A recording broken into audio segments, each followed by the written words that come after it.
Ito, nag-start talaga to nito lang pandemic, 2021.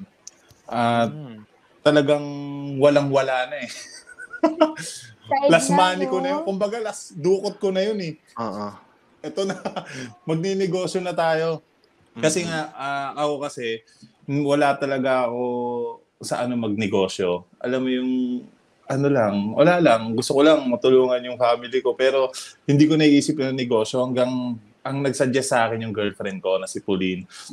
Na, ayun nga, dahil pandemic, tapos kailangan din namin ng extra income dahil wala namang work masyado.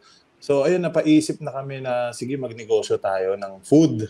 Ay, una muna yung clothing dahil gusto ko rin, maporma ako eh. Gusto ko, may merch yung mas madaling, ano yung mas madaling inegosyo.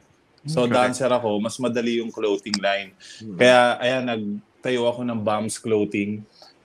Hanggang ngayon, dumating yung Lekatsu Manila, tsaka yung ramen, nag-franchise kami ng ramen kay Madsi Luna.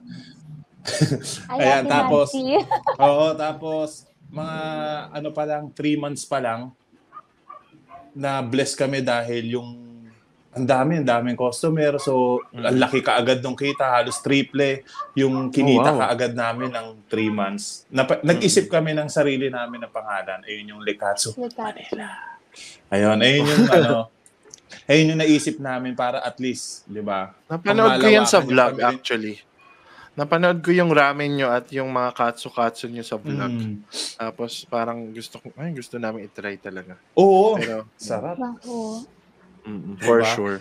So, hindi na ako kumikibo dito pero nagchat-chat na ako sa mga.